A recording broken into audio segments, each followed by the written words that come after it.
L'amour.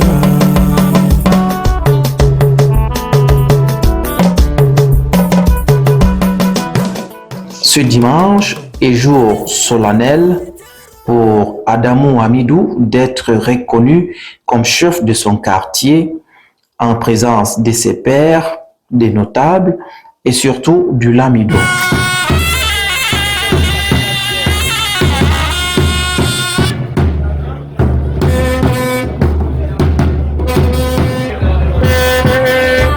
Parents, amis et connaissances feront le plein d'œufs du Lamida.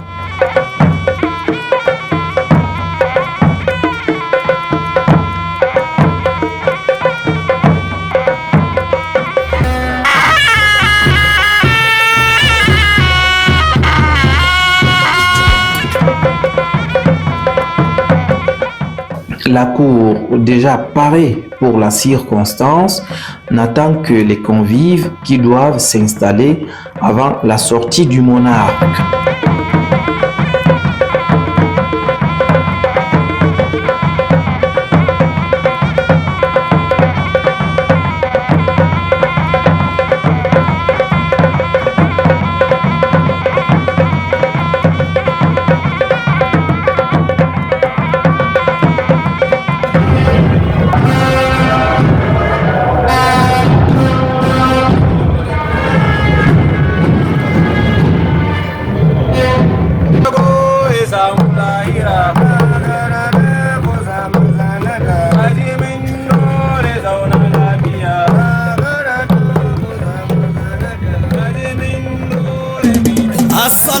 À chaque étape du palais royal, un groupe de griots et de dungourous accueille et oriente les invités à travers des grandes cases hautes et rondes appelées diaoleros.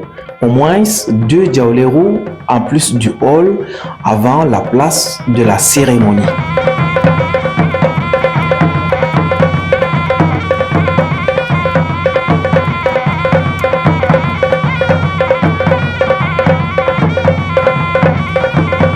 Il est environ midi, le Lamido, Sa Majesté Muhammadu Hayatou Issa, fait son apparition sous l'ombrelle royale, rythmée par des tambours, tam-tams et autres trompettes traditionnelles.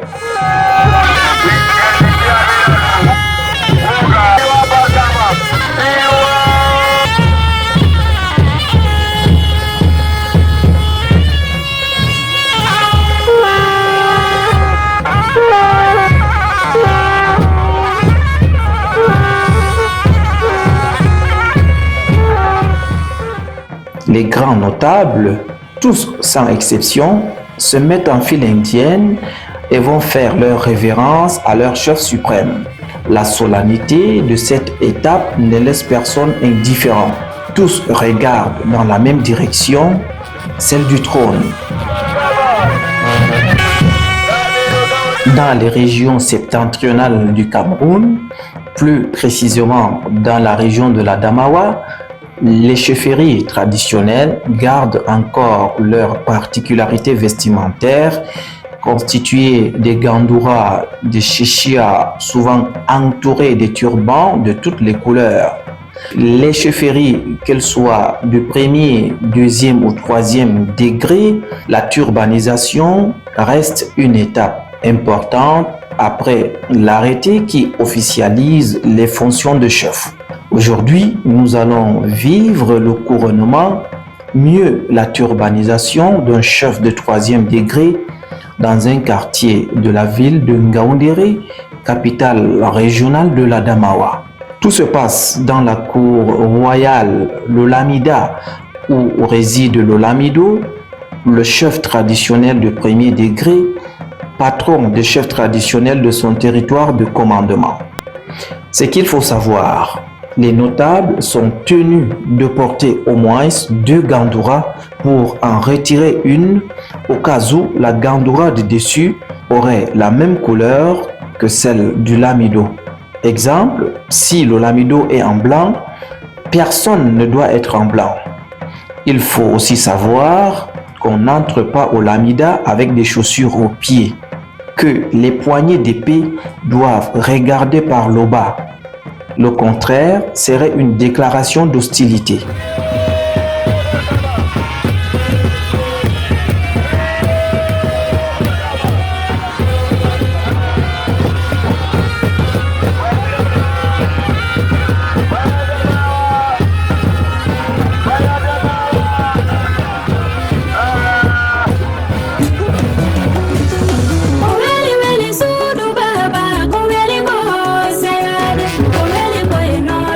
Après ces civilités d'usage, le point qui réunit tout le monde peut alors commencer.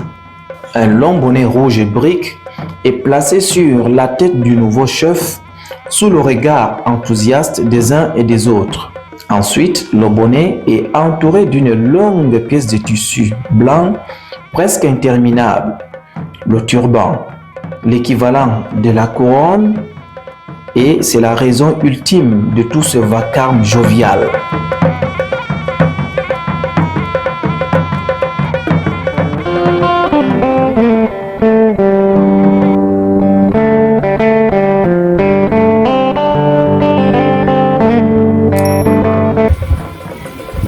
Il est important, monsieur le sous-préfet, à votre permission, de rappeler à notre nouveau chef certaines de ses prérogatives. La chefferie traditionnelle est l'auxiliaire de l'administration, c'est-à-dire le socle, le premier escalier dans cet ordre-là. Et un chef est censé valoriser, promouvoir et sauvegarder les us et coutumes. Comme on le dit souvent, je parle avec sous votre contrôle, un peuple qui a tout perdu, c'est un peuple qui a perdu ses cultures.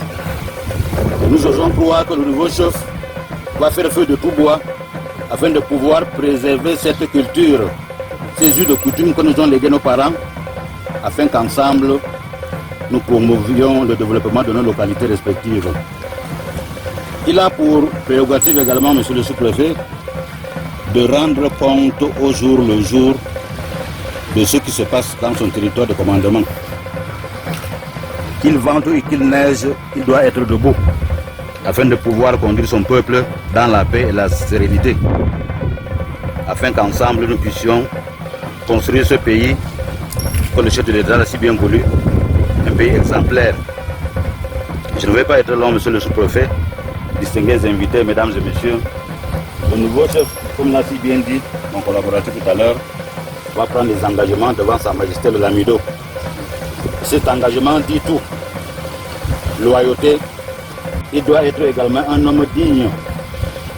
Parce qu'un peuple doit prendre l'image de son chef. Si le chef est bon, le peuple sera bon. Si le chef n'est pas bon, le peuple ne sera pas bon non plus. Et vous qui l'avez accompagné aujourd'hui, vous devez le tenir à l'œil. Il ne faudrait pas qu'après l'intronisation, chacun se disperse de l'est seul. Vous êtes venus ensemble, en famille, l'accompagner. Vous devez l'accompagner dans l'exercice de ses fonctions également. Si quelque chose ne va pas, n'ayez pas peur de rappeler votre chef. Comme vous voyez là, il y a une dérive. Asseyons-nous, essayons de voir ensemble dans la même direction.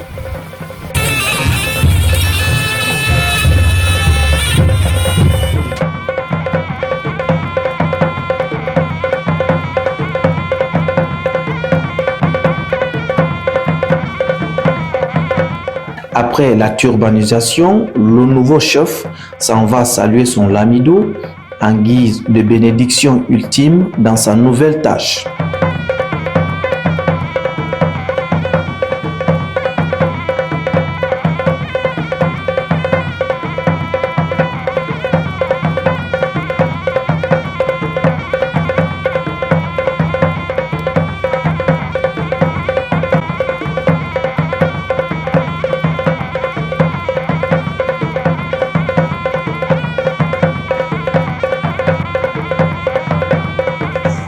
Après la cérémonie du port de turban, le lamido raccompagne tous les visiteurs jusqu'à la sortie du palais en guise de reconnaissance et de remerciement.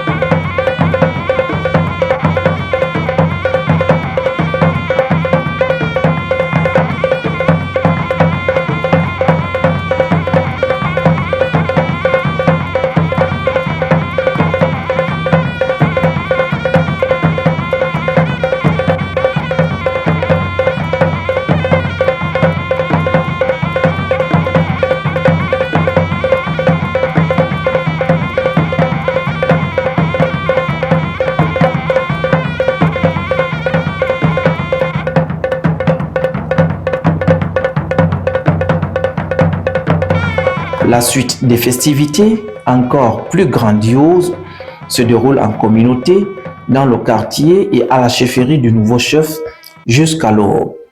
Ça, c'est un autre pan de voile qui mérite d'être connu.